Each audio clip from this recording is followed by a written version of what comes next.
Et surtout retenir que dans toutes les actions que vous menez, vous pensez à vos devanciers sur ce perchoir, puisqu'il m'est revenu que d'anciens présidents de l'Assemblée nationale ont été invités et qu'ils se sont présentés à cela. Je pense que c'est ça qui fait la beauté de notre République et de notre pays. Je vous félicite. Dans la même veine, je voudrais féliciter les collègues députés sortants, la délégation du Sénégal pour la CEDEAO, personnifiée par le président Moustapha Cissé Lo, qui avec beaucoup de courage et beaucoup d'engouement a su faire bouger les lignes au sein du Parlement de la CEDEAO en tant que président. Féliciter notre collègue Oulimata Guiro, une dame de très grande qualité qui s'est beaucoup donnée à la tâche et qui ne manquait pas, chaque fois qu'elle était en mission, de rentrer et de faire des rapports avec des suggestions pertinentes. Monsieur le ministre des Finances et du Budget, il y a de cela quelques jours, Monsieur le Président de l'Assemblée nationale nous a fait l'honneur de nous associer à l'audience qu'il a accordée à la délégation de la Cour des comptes conduite par le premier président, par son premier président. Et à l'occasion, la Cour a exprimé sa totale satisfaction quant à l'application des recommandations concernant votre département, plus particulièrement sur les procédures budgétaires et sur le mode d'élaboration du budget. En effet, la Cour des comptes a retenu essentiellement deux éléments et qui doivent nous démontrer votre volonté d'œuvrer dans la transparence. Le premier élément, c'était de sortir les emprunts dans la catégorie des ressources budgétaires pour les loger dans les opérations de trésorerie, ce qui donne une lecture beaucoup plus claire de l'étendue du déficit budgétaire à travers donc qu'il faut combler par des opérations de financement. Le deuxième motif de satisfaction, c'est la réduction à leur plus simple expression des dépenses à caractère évaluatif. Puisque c'est vrai, dans la loi de finances, beaucoup de comptes, beaucoup de dépenses avaient eu un caractère évaluatif. Les ramener dans leur caractère limitatif, c'est aussi gage de bonne gestion budgétaire et je voudrais vous en féliciter. Le premier président de la Cour également nous rendait compte, nous informait du contenu de sa discussion avec M. le Président de la République.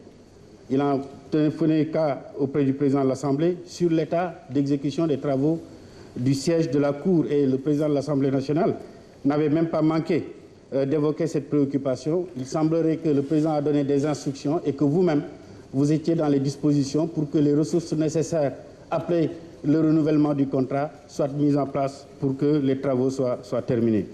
Monsieur le ministre, de mon point de vue, la nomination des responsables de programme ne doit pas faire l'objet d'enjeux de débat, puisque l'ensemble de ces responsables de programme, nous avons reçu tous les ministères, les 32, nous étions à 97 programmes métiers et 32 programmes support, programmes pilotage.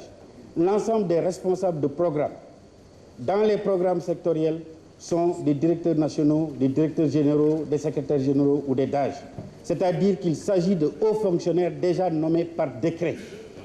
Et qu'il reste évident que quand on leur confie un programme, ce n'est pas intitut personnel comme le rapport l'a dit, c'est par rapport à un service qu'ils pilotent et le jour où ils changent de service, c'est leur remplaçant qui devient de fait responsable de programme. Je pense que si on s'amusait à faire des décrets, chaque fois qu'il y aurait un mouvement à la tête d'un service, il fallait encore prendre un autre décret pour nommer un nouveau responsable de programme. Et je pense que le ministre qui répond devant le chef de l'État de la conduite de la politique publique qui lui est confiée doit être à même d'identifier ceux qui, parmi ses collaborateurs de haut niveau, remplissant les critères sur la hiérarchie et les conditions de nomination, peut désigner son responsable de programme. Enfin, Monsieur le ministre, moi je le dis, une réforme budgétaire dans sa mise en œuvre ne peut jamais être prête au départ. Il faut de l'expérimentation, parce que nous sommes dans le cadre d'une réforme budgétaire, mais plus qu'une réforme budgétaire, nous sommes dans le cadre d'une réforme de l'État.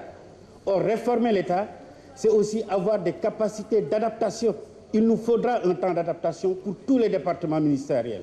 Mais aussi, c'est aussi identifier les goulots et les résistances au changement, parce que des résistances au changement peuvent exister. C'est pourquoi je dis, c'est une réforme dont la mise en œuvre ne peut pas être facile. On ne peut pas dire qu'on réunit toutes les conditions pour aller à la réforme, parce que tant qu'on le fait, on ne fera pas la réforme. Et l'UEMOA, depuis 2009, avait donné des indications pour que cette réforme démarrera en 2017. Nous avons vu ce qui s'est passé. C'est la conférence des chefs d'État qui a demandé un délai supplémentaire. Mais de délai supplémentaire en délai supplémentaire, aujourd'hui, au niveau de la CEMAC, les pays membres de la CEMAC sont en train d'appliquer le budget programme.